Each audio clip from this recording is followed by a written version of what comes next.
Karena dikit-dikit minum yang manis-manis, makan yang manis-manis, gula-gulaan, itu bahaya.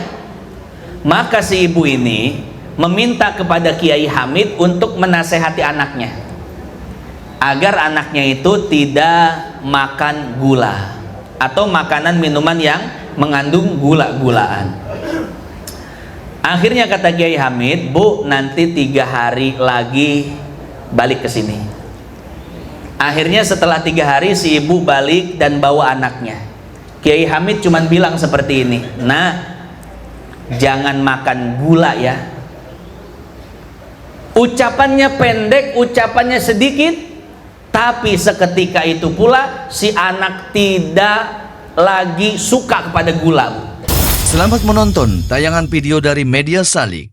Dukung kami dengan like, komen, dan subscribe. Saya ingin bercerita tentang sosok Kiai Hamid Pasuruan.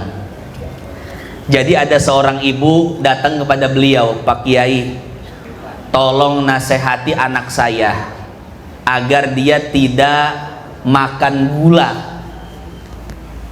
Namanya anak kecil ya Bapak Ibu, sering makan gula-gulaan kan ya, makan permen, lollipop, kemudian apalagi zaman sekarang tuh ale-ale.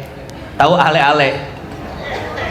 Ya ini jangan sering-sering ya Bapak Ibu anak minum minuman seperti itu. Bukannya nggak boleh, boleh, tapi jangan sering-sering ya. Kemarin ada berita di satu rumah sakit ada 30 anak yang sudah cuci darah.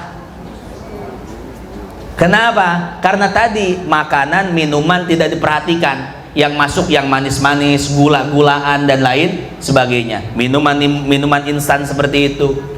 Makanya anak-anak SMP sekarang banyak yang udah cuci darah ya, karena dikit-dikit minum yang manis-manis, makan yang manis-manis, gula-gulaan, itu bahaya. Maka si ibu ini meminta kepada Kiai Hamid untuk menasehati anaknya agar anaknya itu tidak makan gula atau makanan minuman yang mengandung gula-gulaan.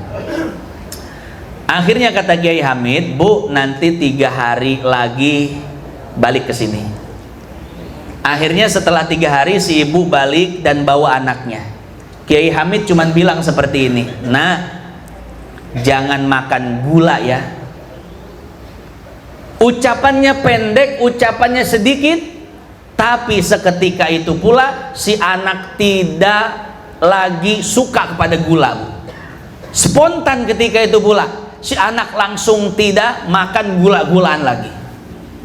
Maka si ibu bertanya kepada Kiai Hamid, dan pertanyaannya ini agak-agak protes dikit. "Kiai, tahu begini mah kenapa enggak 3 hari yang lalu engkau nasihati? Kenapa baru sekarang?" Apa kata Kiai Hamid? "Bu, saya ini mau menasehati anak ibu untuk tidak makan gula. Maka selama 3 hari kemarin saya puasa makan gula. Selama 3 hari yang kemarin saya tidak makan gula sama sekali." Jadi itulah kenapa ucapan Kiai Hamid itu bermanfaat. Kenapa ucapannya itu menjadi qaulan sakila, ucapan yang berbobot.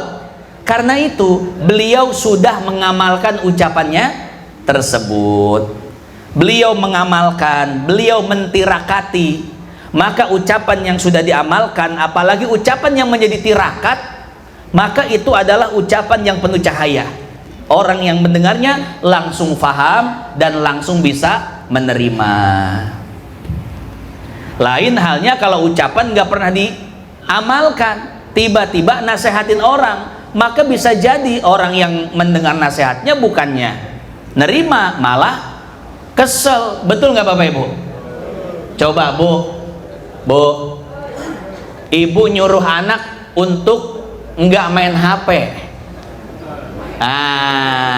Ibu nyuruh anak, "Nak, Dek, Kak, jangan main HP terus." Itu anak langsung naruh HP-nya atau malah kesel diomelin ibu?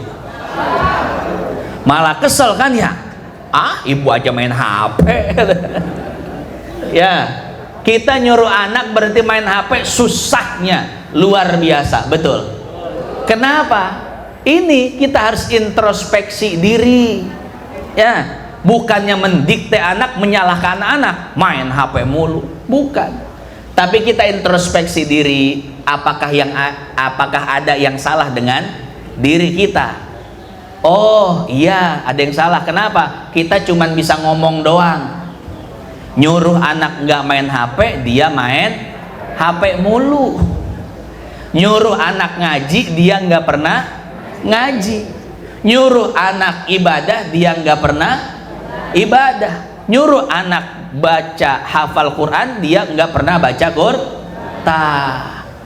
Jadi ya Bapak Ibu yang dimuliakan Allah, kalau ingin ucapan kita bermanfaat, memiliki qaulan sakila, maka amalkan dulu ucapan kita. Insya Allah orang-orang yang akan kita nasihati itu akan mendengar, dan ucapan itu akan dipahami oleh hati mereka, ya.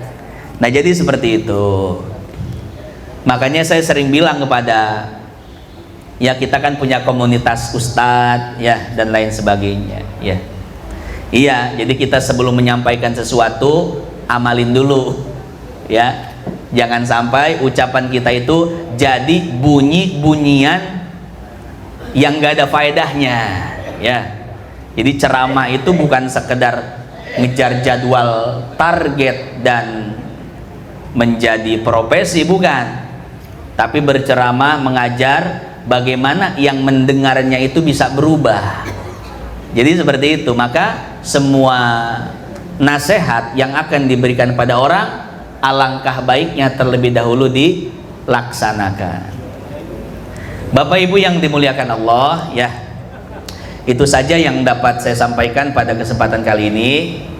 Jadi Bapak Ibu, kalau anak pengen berubah, maka yang pertama kali harus berubah siapa? Kita dulu, ya. Maka Bapak Ibu yang dimuliakan Allah, kalau kita sudah baik, sudah soleh, maka anak nggak usah disuruh soleh, dia soleh sendiri. Nggak usah suruh ngaji, dia ngaji sendiri. Makanya jangan heran ada anak kok SD mau pesantren, bahkan dia yang minta. Kenapa? Yaitu karena itu semua sesuatu yang dilihat dari orang tuanya. Si anak ngelihat orang tuanya di rumah bagaimana? Oh, sering baca Quran, maka si anak nanti cinta dengan Al-Quran.